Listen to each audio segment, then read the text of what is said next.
नमस्ते, जय जिनेंद्र। मित्रों, आज हम इस वीडियो में देखेंगे बड़े आदमी बनने के बाद हर्षद भाई ने अपने जीवन में दान पुण्य का पहला काम कौन सा किया। तो अंत तक इस वीडियो में बने रहिएगा। इसमें आप जानेंगे कि हर्षद भाई ने दान कौन सा पहला दिया। पंछी अगर नदी में से थोड़ा पानी पी लेता है तो नदी का पानी कभी कम नहीं होता।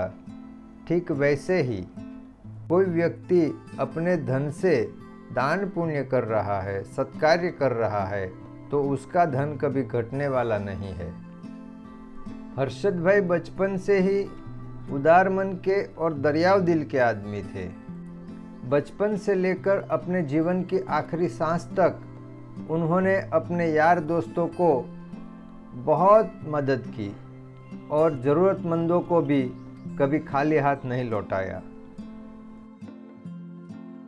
हर्षद भाई ने अपने द्रव्य से जिन शासन के लगभग प्रत्येक अंग की सेवा, उपासना और रक्षा करने में सदैव अपनी अग्रसर भूमिका निभाई।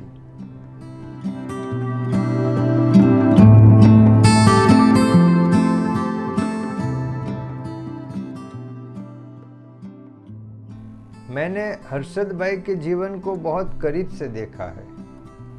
मैं जब छोटा था, रात को हम जैन पाठशाला में धार्मिक सूत्र पढ़ने जाते थे। उस समय हर्षद भाई के पिताजी पूनमचंद भाई हमारे लिए पेड़े की प्रभावना लेकर अक्सर आया करते थे। हर्षद भाई की भी जीरो से लेकर हीरो तक की जीवन यात्रा मैंने करीब से देखी है। हर्षद भाई को अपने माता पिता और दादाजी से मिले संस्कार उनको उनके जीवन में स्पष्ट नजर आते थे। कुछ साल पहले मैंने हर्षद भाई से मिलकर कहा, हर्षद भाई, मुझे आपके जीवन के ऊपर एक किताब लिखनी है। हर्षद भाई हंसने लगे। हर्षद भाई ने कहा, मैं कहाँ इतना महान हूँ। लेकिन जब मैंने अपनी जिद चालू रखी तो हर्षद भाई ने कहा, ठीक है, जब जब समय मिलता है मेरे पास आया करो और हम बैठ कर के मेरे जीवन के बारे में बातें करेंगे। मैं अपनी बातें, सारी बातें खुल कर बताऊँगा। इस बात के बाद एक दिन मैं पहुंच गया हर्षद भाई की ऑफिस में और फिर मैंने अपना काम शुरू किया। मेरा पहला सवाल था हर्षद भाई को कि हर्षद भाई, आज आप दान पुण्य तो बहुत कर रहे हैं, मगर मेरा पहला सवाल है कि आपको ये दान पुण्य करने की प्रेरणा कहाँ से मिली। मैंने आपका बचपन तो देखा है, मैं बचपन के बारे में तो लिखूँगा ही, मगर आपको ये दान पुण्य करने की अभी जो है वो प्रेरणा कहाँ से मिली, कब मिली, आपने पहला दान पुण्य कौन सा कार्य किया। मेरी बात का उत्तर देते हुए हर्षद भाई ने कहा, कुछ साल पहले मैं कुलपाक जी गया था। कुलपाक जी में वहाँ प्रतिष्ठा महोत्सव था, अंजनशला का महोत्सव था और उस महोत्सव में महाराज साहब की प्रेरणा से मैंने हिस्सा लिया था। वहाँ पर जितने दिन हम रहे, वहाँ हमने पूरा धार्मिक जो है विधि विधान किया, रोज़ विविध प्रकार के पूजन में हिस्सा लिया और इस प्रकार मैं और मेरा परिवार पूरे प्रतिष्ठा महोत्सव ख़त्म होने तक हम वहाँ पर कुलपाक जी में रुके थे। प्रतिष्ठा महोत्सव के दौरान दोपहर के बाद हम जब फ्री हो जाते थे तब गांव में घूमने के लिए, सैर करने के लिए निकलते थे। एक दिन दोपहर के बाद हम जब गांव में घूमने के लिए निकले तब एक स्कूल के पास से हम गुजर रहे थे। लोग हमें देखने आते थे। उस वक्त स्कूल के अध्यापक समेत स्कूल के बच्चे बाहर निकल आए और हमें देखने लगे। उतने में एक अध्यापक ने कहा, देखो देखो, अपने गांव में राजा आए हैं, आप राजा जी से कुछ मांगो, वो मना नहीं करेंगे। वैसे तो हंसी मजाक में ये बात चल रही थी, मगर मैंने उस स्कूल के अध्यापक जी से विनती की और उनको करीब बुलाया। मैंने पूछा, आप मुझसे क्या चाहते हैं? बच्चों के लिए किसी चीज़ की आवश्यकता हो तो मुझे ज़रूर बताइए। अध्यापक जी शर्मा गए। उन्होंने कहा, नहीं नहीं, हम तो यूं ही मजाक कर रहे हैं। मगर मैंने कहा, मैं मजाक नहीं कर रहा हूं। तब उस भले अध्यापक जी ने स्कूल के लिए ज़रूरी 2-4 काम मुझे बताए। मैंने कहा, और मैं क्या कर सकता हूँ?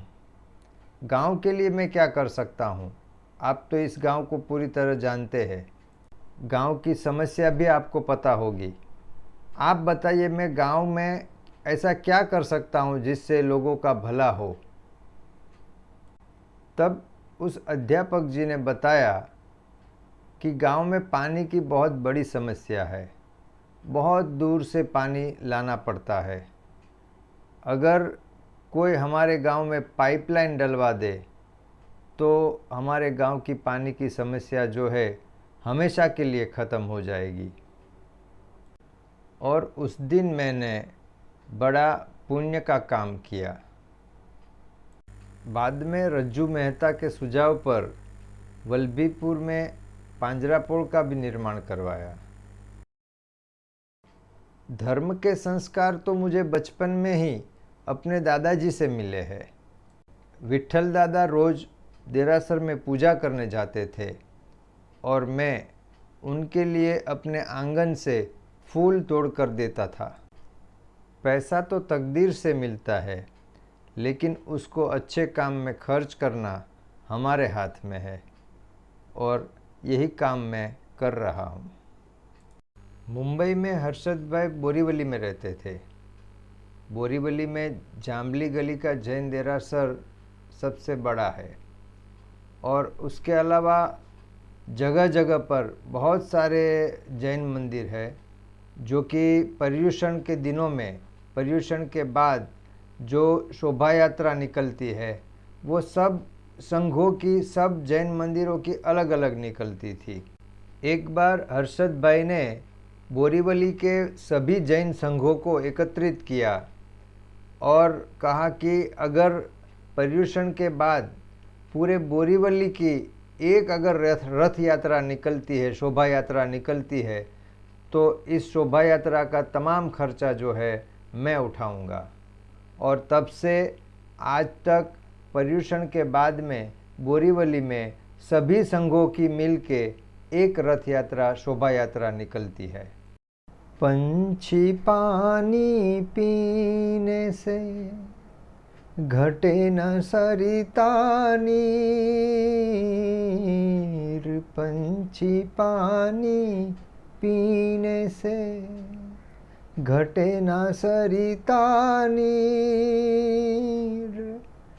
धर्म करे धन ना घटे, सहाय करे रघुवीर, सुनो जी सहाय करे महावीर। अगर आपको मेरा ये वीडियो पसंद आया हो तो इसे लाइक कीजिए, शेयर कीजिए और इस चैनल को सब्सक्राइब करना मत भूलिए। Thank you. जय जिनेंद्र।